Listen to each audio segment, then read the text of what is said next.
এবার প্রাথমিকে চালু হচ্ছে সেমেস্টার ব্যবস্থা। আগামী শিক্ষাবর্ষ থেকে চালু হচ্ছে ক্রেডিট বেসড সেমেস্টার ব্যবস্থা। প্রথম থেকে পঞ্চম শ্রেণী পর্যন্ত বছরে 2টি করে সেমেস্টার হবে। এ বিষয়ে বিস্তারিত জানবো। অরিত্রিক ভট্টাচার্য রয়েছেন আমাদের সঙ্গে, আমাদের প্রতিনিধি টেলিফোন লাইনে। অরিত্রিক, আজকে প্রাথমিক শিক্ষা পর্ষদের তরফ থেকে যেটা জানানো হয়েছে যে ক্রেডিট বেসড সেমিস্টার সিস্টেম চালু হবে। এতে দুটি বিষয় থাকবে। একটা হচ্ছে প্রাপ্ত নম্বর আমরা যেমন থাকতে দেখি মার্কশিটে, তার সঙ্গে ক্রেডিট নাম্বার থাকবে। যে ক্রেডিট নাম্বারটা প্রত্যেক ছাত্র বা ছাত্রী তাদের প্রত্যেকের নামে একটা ইউনিক আইডেন্টিফিকেশন নাম্বার তৈরি হবে এবং সেটা ক্রেডিট হতে থাকবে তার প্রত্যেকটি শিক্ষাবর্ষ অনুযায়ী। সেমিস্টার ব্যবস্থার মাধ্যমে পরীক্ষা হবে বছরের 2টি সেমিস্টার। জানুয়ারি থেকে জুন এই 6 মাসের পড়াশোনার ভিত্তিতে জুনে একটি পরীক্ষা, জুলাই থেকে ডিসেম্বর সেই 6 মাসের পড়াশোনার ভিত্তিতে ডিসেম্বরে আরো একটি পরীক্ষা। এবং যেটা বলা হচ্ছে যে এখন থেকে 1 থেকে 5 যারা শিক্ষা পর্ষদের অধীনস্থ যে স্কুলগুলো আছে তারা নিজস্ব প্রশ্নপত্রে আর কোনো পরীক্ষা নেবে না। প্রতিটি প্রশ্নপত্র কিন্তু শিক্ষা পর্ষদের তরফ থেকে তৈরি করা হবে এবং ডিস্ট্রিবিউট করা হবে। আগামী 1 জানুয়ারি থেকে 2025 এই শিক্ষাবর্ষ থেকে এই ব্যবস্থা চালু হয়ে যাচ্ছে। ধন্যবাদ অরিত্রিক। প্রাথমিক শিক্ষা পর্ষদের তরফ থেকে কি জানানো হয়েছে শোনাবো। বিদ্যালয় শিক্ষা বিভাগ গতকাল আমাদের অনুমতি দিয়েছেন 2025 শিক্ষাবর্ষ থেকে ক্রেডিট বেসড সেমিস্টার সিস্টেম চালু করার জন্য।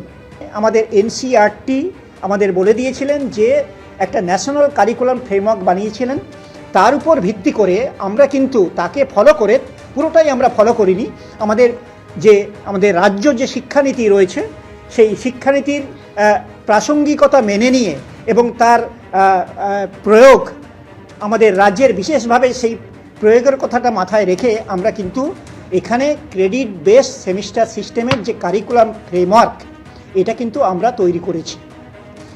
প্রত্যেকটি সেমিস্টারে 2বার করে আমরা কি করব না, গঠনমূলক মূল্যায়ন। সেখানে কোনো পেন অন পেপার কোনো ছেলে মেয়েকে লিখতে হবে না, পরীক্ষা দিতে হবে না।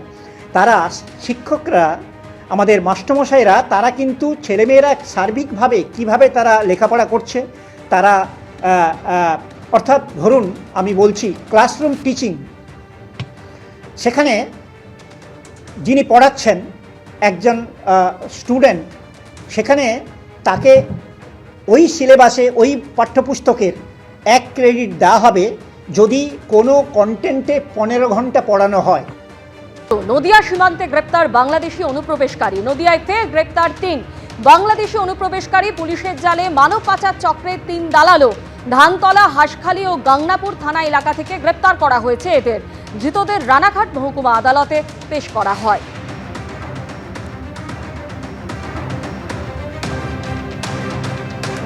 একদিকে আপনারা দেখতে পাচ্ছেন একের পর এক বাংলাদেশি অনুপ্রবেশকারীকে গ্রেপ্তার করা হচ্ছে, যাদের কাছ থেকে ভুয়ো নথি উদ্ধার করা হচ্ছে।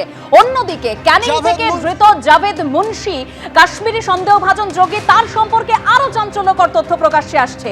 মুম্বাই হামলার মূল চক্রী হাফিজ সাইদের ছেলের সঙ্গে বৈঠক করে জাভেদ। পাক অধিকৃত কাশ্মীরের মুজাফফরাবাদে তালা সাইদের সঙ্গে জাভেদের বৈঠক হয়। লাহোরের কাছে মুরিদকেতেও 3বার গিয়েছিল জাভেদ, এই খবর পাওয়া যাচ্ছে গোয়েন্দা সূত্রে। আর মুরিদকেতেই পাক জঙ্গি সংগঠন লস্কর-ই-তৈবার হেডকোয়ার্টার। মুরিদকেতেই ট্রেনিং দেওয়া হয়েছিল 26/11 হামলাকারী আজমাল কাসাফকে। লস্কর-ই-তৈবার কমান্ডার ইন চিফ হাফিজ সাইদের ছেলে তালহার নির্দেশেই কি বাংলায় আসে জাভেদ? কাসাফের ধাঁচে কি জাভেদকেও প্রশিক্ষণ দিয়েছিল লস্কর-ই-তৈবা? বাংলায় কি নাশকতার পরিকল্পনা করছিল জাভেদ? লস্কর-ই-তৈবার হেডকোয়ার্টার মুরিদকেতে কেন বারবার গিয়েছিল জাভেদ? এই একাধিক প্রশ্ন সামনে আসছে।